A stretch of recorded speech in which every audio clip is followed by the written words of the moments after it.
The number one reason Angel Reese struggles with her back to basket game is because her fundamental post structure is not sound. And her fundamental layup structure is not sound as well. And I've told you all this before, but I said working with Lisa Leslie, that's great, but it's not going to change much if you're not changing her fundamental foundation, if you will. So here, Angel Reese catches the ball in the post against Breanna Stewart. Stewie's just basically giving her the layup. But watch as her footwork here, she takes one giant step and tries to load off of the same foot she's using as placement. Now, in the post, you don't want to use your inside foot as the foot that you're pushing off the most with. You want that to be your outside foot. You always want to load with your outside foot. Your left foot is for stabilizing and creating space, or your inside foot is for stabilizing and creating space. But here, Angel Reese goes off of her left foot early again, and watch her shoulders. Is she square with the hoop or is she square with the baseline? She's square with the baseline, and once again, we all know she doesn't have the best technique on the finishes of her layups, so this simple layup turns into a complex shot. Now, in my opinion, this is exactly what the Chicago Sky offense should look like. And check out the options out of this set if possible, right? Angel Reese is setting a screen for Ariel Atkins right up the lane line extended, right? We have a shooter in the corner here. I'm not sure if that's Becca or Kia Nurse, but we have a shooter in the corner. Kamilla Cardoso is clearing up the lane line to create space on the pick and roll. Great. What I would do first in this offensive set is screen, maybe a little brush screen or a light screen from Kamilla Cardoso before she extends up the lane line to kind of free up Kia Nurse or Becca Allen, who can now run from corner to corner, maybe corner to wing, to receive a pass and basically force Sabrina into a 2v1 situation. If the pick and roll at the top of the key plays out and there's space, Sabrina is now forced to either defend Angel Reese or defend a shooter in the corner or on the wing. So you could possibly trap this first defender just off of your early action. Now, as Kamilla Cardoso rolls up here up the lane line, she should be noticing that Tasha Cloud is ball watching. This should be a simple hammer screen for whoever is on this opposite wing right here. So now you're occupying the defense on the weak side of the floor, and fortunately, Angel Reese breaks open on this pick and roll. Ariel Atkins doesn't lead her well, but watch Angel Reese's footwork on this pick and roll. As she opens up off of this screen, as Stewie steps up into no man's land, Angel Reese's feet are pointed towards the baseline instead of towards the hoop. So instead of catching this ball, even though it's not the best pass, but instead of catching this ball going straight towards the hoop, Angel Reese is now running out to the side, allows Breanna Stewart to get back into the play, and what should have been a simple 1-2 explosive drive to the hoop is now a strip. You guys know how I feel about women's basketball player development, but I don't think it's an unfair ask or unfair expectations for Kamilla Cardoso and Angel Reese to have at least a little go-to move in their post work bag, right? But here's Kamilla Cardoso, top of the key, puts the ball on the ground against JJ, and she again has this bad habit of just leaning forward, leaning backwards on her layup instead of putting the ball on the ground, using her body frame, getting low to clear space to, push JJ back a little bit. Instead, she goes up with this layup where she's launching herself forward and almost has the same release point as Angel Reese on her layups, where their arm is going behind their head when they're shooting a layup. So obviously the ball is not going to get above the rim right there. Here comes Angel Reese on the rebounds. I don't have any problem with Angel Reese crashing offensive glass and putting up the shot, but again, the player IQ has to step in here. You see 4 defenders around you, you should be thinking kick the ball out. But she does find a space to operate. She finds a gap to get through, but because of that lack of technique on her layups, watch again as she has that weak penultimate step on her outside foot, strong last step on her inside foot. She can't get that same push up towards the rim. She gets that push out towards the baseline. So watch, even as she shoots this with the same bad technique, her left foot is almost always on the ground as she takes these layups. So it's just basically repeat cycle after that.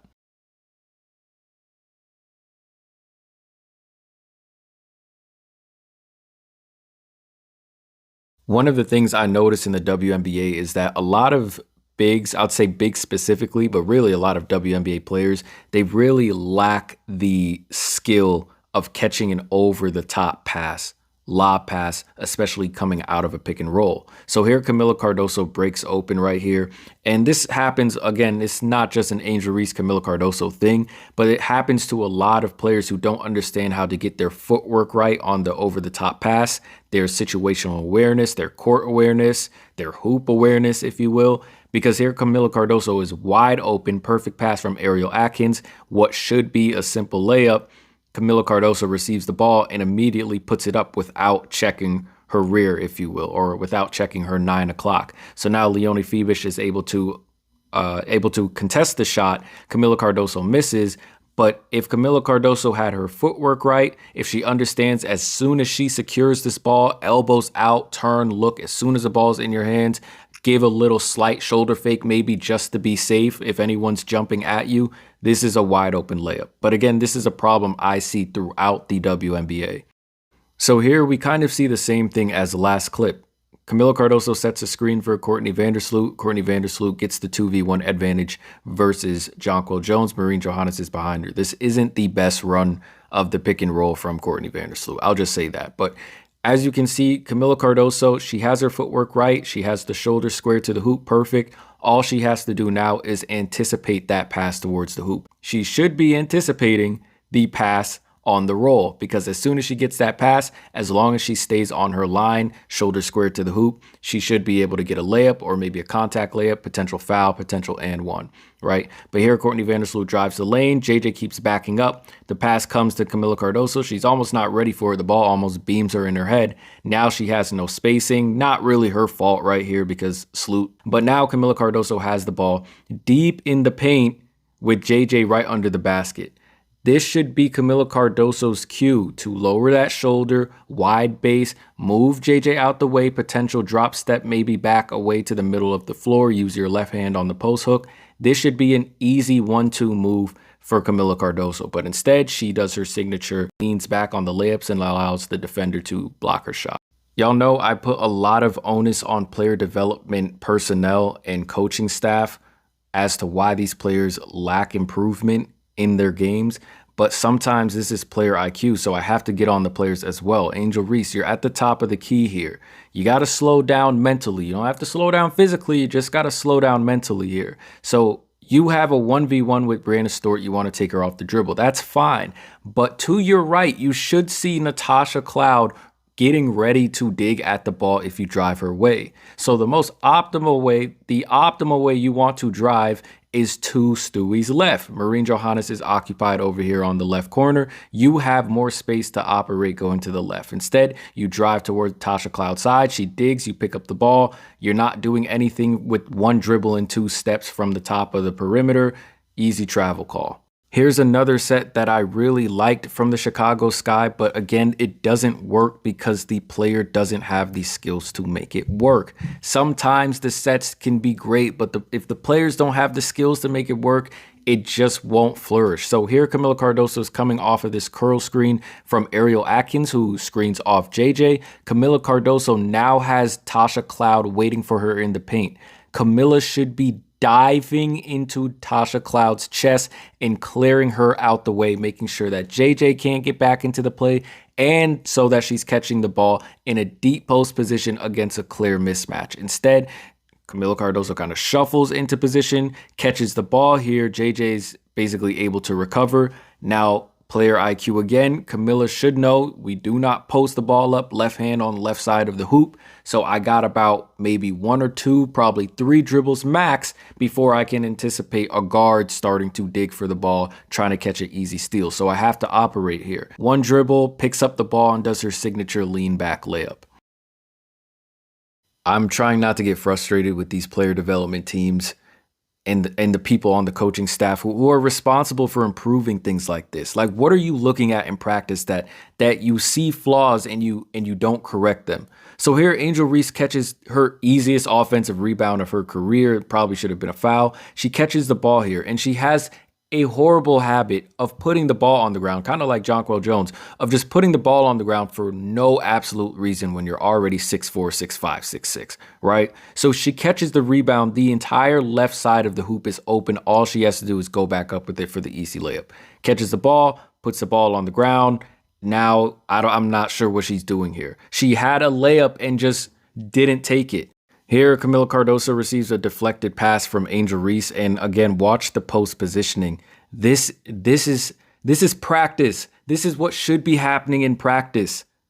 So Camila catches, post work. JJ's right under the hoop. First of all, Camila Cardoso could literally turn and have a post hook right here, right now, right? But instead, she takes a dribble, doesn't do anything with the dribble because she's still standing straight up. She should be low, wide base, clearing space with her dribble. Put Jonquel Jones in the first row seat if you must, and then getting your footwork together. But watch as she loads onto her inside foot. She picked up the ball. She no longer has any options, but you load with your outside foot. Inside foot is for stabilizing. Now her footwork's a little funky, and she has to get something up to the rim before she travels, so she just throws it up to the hoop. The footwork isn't clean, and that lets me know that this isn't being worked on in practice. I had a lot of Chicago Sky fans telling me that Courtney Vandersloot was quote-unquote essential to the Chicago Sky offense. When I was telling them that Hailey Van Lith, she's going to get a couple starts, she's probably going to get that spot. You all can tell me what this is. You have a 2v1 against Stewie towards the hoop, out of the pick and roll. You have a 2v1. Don't expect rotational defense from Marine Johannes. It's a 2v1 to the hoop with Angel Reese wide open if you can draw Stewie, which you do. Why isn't this pass going to Angel Reese for the easy layup? So here Sloot goes to the basket, gets packed by Breanna Stewart. Angel Reese finally gets the offensive rebound, and for some reason, the player IQ has returned. Let's just go up with the defender still in front of us. This is player IQ. This is a simple pump fake, step through, other side of the basket, reverse layup, drop step to your left, whatever you want to do. You can't just go up with the shot here with the defender still in front of you. This is player IQ, but again, I don't know what player development teams, player development staff are doing in Chicago. They're not doing much.